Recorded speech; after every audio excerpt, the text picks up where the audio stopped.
Hasto die wolris verwonderen oer het wezen van woorden en taal, dat wij gauw om voorbij gaan.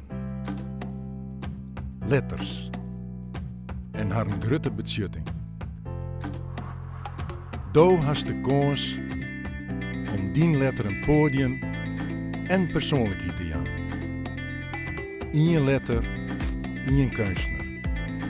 Bist er de kleer voor? Dit in fantasie gaan.